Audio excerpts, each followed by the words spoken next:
नमस्कार, मी डॉक्टर अनुजा केळकर. मी सायकॅट्रिस्ट आहे, डी ॲडिक्शन स्पेशालिस्ट आहे, सायकोथेरपिस्ट आहे.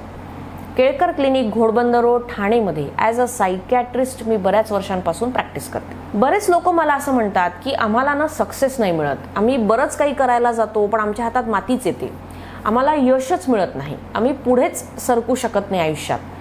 पण तुम्हाला एक गोष्ट माहिती आहे का की सक्सेस मिळवण्याकरता त्याच्या मागे बऱ्याच गोष्टी असतात ज्या आपल्याला ओव्हरकम करायच्या असतात आणि त्यातलं एक असतं फिअर.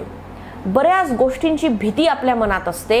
आपण एक्सक्यूजेस देऊन ती भीती न्यूट्रलाइज करायचा प्रयत्न करत असतो, पण तसं होत नाही. आपल्याला आपली भीती समजून घेणं गरजेचं आहे. You have to understand your fear first, की मला कशाची भीती वाटते.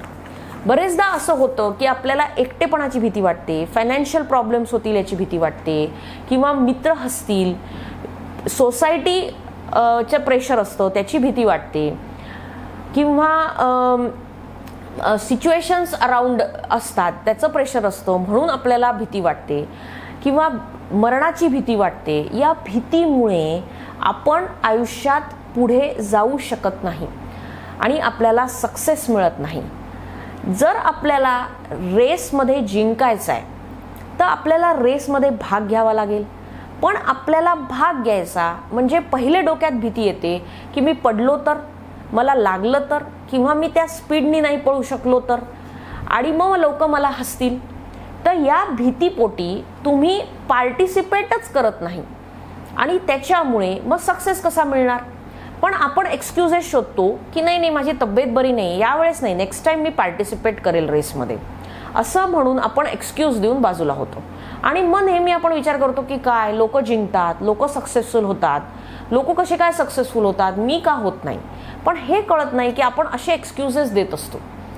मला सांगा, आता हे जे देशाचे फ्रीडम फायटर्स होते, ज्यांनी देश आजाद करायला मदत केली, त्यात महात्मा गांधीजी पण होते. जर महात्मा गांधीजींनी असा विचार केला असता की नाही मला काही देशाकरता करायचं नाही, मला तर भीती वाटते, मला मार खावा लागेल, मला इंग्रजांशी लढावं लागेल, मला जेलमध्ये जावं लागेल, मग मला यातना होतील, त्रास होतील, मग त्या घाबरून त्या भीतीपोटी जर त्यांनी काही केलंच नसतं देशाकरता, तर आज आपण मोकळा श्वास घेऊ शकलो असतो का या देशामध्ये. त्यांनी त्याचे फिअर्स फेस केले आणि त्यांना सक्सेस मिळाली. त्याचबरोबर छत्रपती शिवाजी महाराज ज्यांनी मुघलांशी लढून हे राष्ट्र, हिंदुत्व जागवण्याचा प्रयत्न केला, जर हे केलंच नसतं तर आपण ज्या वातावरणात आज जगतो आहे जगू शकलो असतो का. जर ते घाबरून बसले असते की नाही मग मला लढावं लागेल, मग मला 4 हात दुश्मनाशी करावे लागतील, मग मला जमणार नाही, मग माझ्या अंगावर जखमा होतील, मग मला काही झालं तर, मी आजारी पडलो तर, असे जर विचार केले असते तर आज आपण मोकळा श्वास घेऊ शकलो असतो का. नाही. तर हे त्यांचे फिअर्स त्यांनी ओव्हरकम केले, फेस केले आणि त्यांनी सक्सेस मिळवला. तर प्रत्येकाला आपला सक्सेस मिळवण्याकरता आपले फिअर्स फेस करावे लागतील.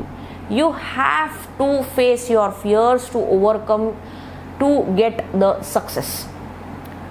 तर हे समजणं फार गरजेचं आहे. त्याच्याशिवाय तुम्ही प्रगतीच्या वाटेवर जाऊ शकत नाही. तुम्हाला मेंटल हेल्थ रिलेटेड व्हिडिओज पाहायचे असतील तर आमचं यूट्यूब चॅनल सबस्क्राईब करा, लाईक करा, शेअर करा. मेंटल हेल्थ अवेअरनेस हा आमचा मुख्य उद्देश आहे.